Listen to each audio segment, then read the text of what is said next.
నాయకులంతా తిరిగితే తప్ప నుంచి రాని పరిస్థితి అని చెప్పి ఏకంగా మెసేజ్ పంపిస్తూ ఉన్నారు. ఈరోజు నిజంగా పాలన అన్నది నిజంగా ఈరోజు ఏం జరుగుతూ ఉందనంటే రోజు కూడా కక్షలు తీర్చుకునే దానికోసము కొట్టడము, చంపడము, ఆస్తులు ధ్వంసం చేయడము కనిపిస్తున్నాయి తప్ప నుంచి పాలనలో ఏదైనా కూడా మంచి చేయాలి, ప్రజలకు మంచి జరగాలి అన్న ఆలోచన, తాపత్రయం ఎక్కడ కూడా కనిపించని అధ్వానమైన పరిస్థితి ఈరోజు మొట్టమొదటిసారిగా రాష్ట్రంలో సాగుతూ ఉంది. నేను ఇవాళ ఇప్పటికైనా ఒకటే మాట చెప్తా ఉన్నా, చంద్రబాబు నాయుడుకి ఇదే మాట చెప్తా ఉన్నా. కాంపన్సేషన్ అన్నది ఎంపతితో ఇవ్వాలి, సానుభూతితో ఇవ్వాలి, ఇవ్వాల్సిన సమయంలో ఇవ్వాలి. ఇంతమంది హాస్పిటల్లో ఉన్నారు, వాళ్ళందరికీ ఏ ఒక్కరికి కూడా ఈ హాస్పిటల్లో ఉన్న వాళ్ళకి ఏ ఒక్కరికి కూడా ఇంతవరకు డబ్బులు ముట్టల. వాళ్ళందరికీ కూడా మనం ఇస్తామని చెప్పిన డబ్బులు వెంటనే ఇప్పించే కార్యక్రమం చేయండి.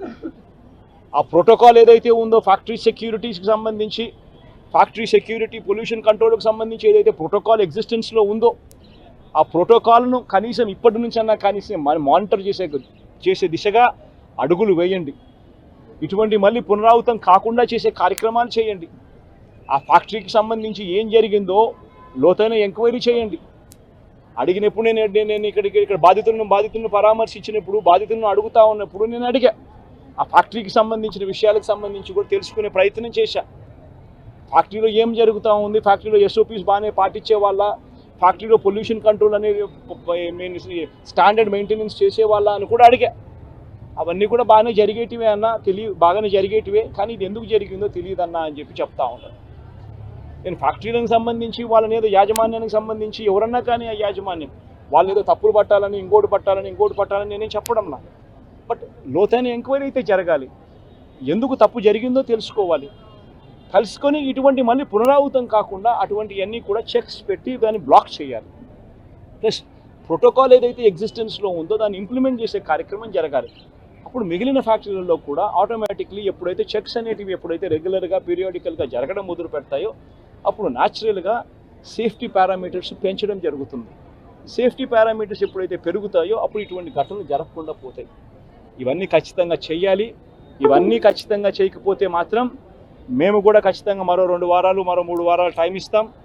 మరో 3 వారాల తర్వాత కూడా ప్రతి ఒక్కరికి కూడా హాస్పిటల్లో ఉన్న వీళ్ళందరికీ కూడా, చనిపోయిన వాళ్ళందరికీ కూడా కాంపన్సేషన్ విషయంలో చంద్రబాబు నాయుడు దగ్గర నుంచి స్పందన రాకపోతే మాత్రం ఖచ్చితంగా వైఎస్ఆర్ కాంగ్రెస్ పార్టీ బాధితుల తరఫున ధర్నాకైనా కూర్చుంటుంది. అవసరమైతే జగన్మోహన్ రెడ్డి స్వయంగా వచ్చి కూడా ధర్నాలో పార్టిసిపేట్ చేస్తారని కూడా ఈ సందర్భంగా ఖచ్చితంగా ఈ ప్రభుత్వాన్ని హెచ్చరిస్తూ తెలియజేస్తాం.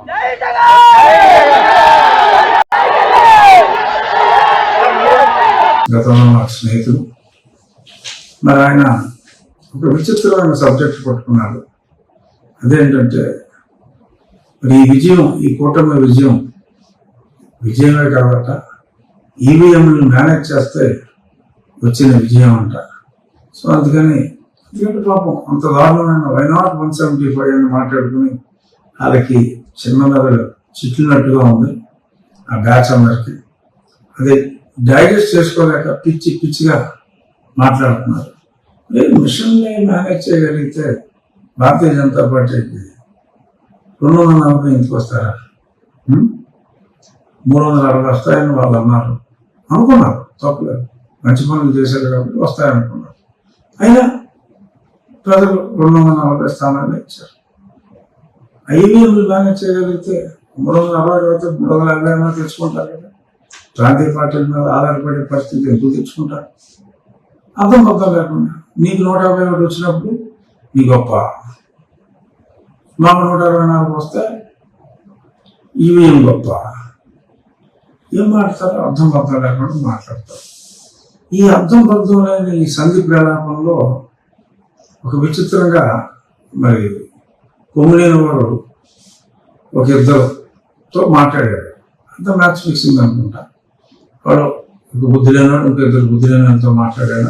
ఇంకో బుద్ధి లేనివాడు 7-3 మాట్లాడించాడు. నాకు తెలియదు. కానీ అందులో జోక్ ఏంటంటే అసలు నన్ను నియోజకవర్గానికి ప్రజలు రానివ్వలేదు.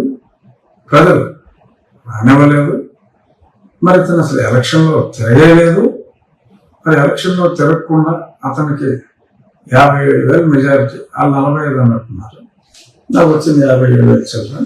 సో 57,000 మెజారిటీ ఎలా వచ్చింది?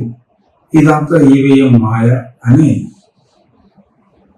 వీళ్ళు ఒక ఆర్కెస్ట్రేటెడ్ డ్రామా వాటిని నడిపించారు. అసలు పిచ్చిలో వాళ్ళకి మరి తెలియదేమో. నేను ఈ సంవత్సరం జనవరి 13వ తారీఖు 4 సంవత్సరాల తర్వాత నా నియోజకవర్గానికి వెళ్ళడం జరిగింది.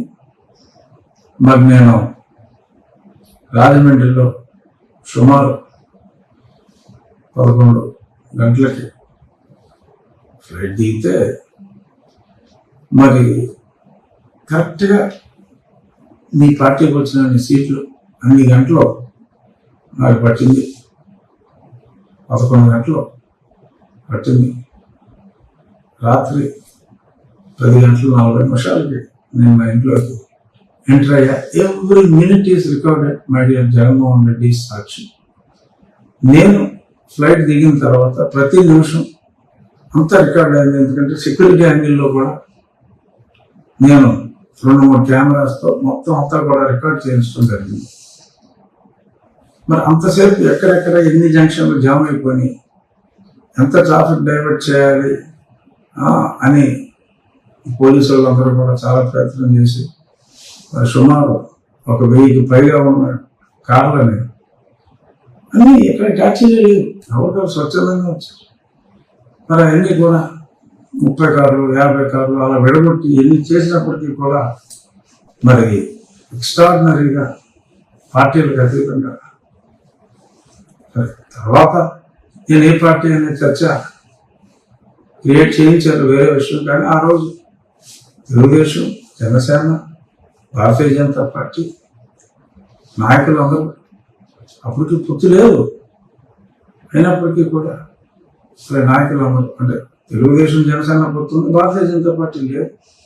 అయినప్పటికీ కూడా పార్టీలకు అతీతంగా మరి పోరాడుతున్న పాలక పక్షంలో ఉన్న ప్రతిపక్ష నాయకుడిగా ఎన్ని వేల మంది నన్ను రిసీవ్ చేసుకున్నారు.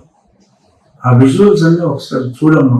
భూమినేని శ్రీనివాసరావు గారు, జగన్మోహన్ రెడ్డి గారికి కూడా చూపెట్టండి.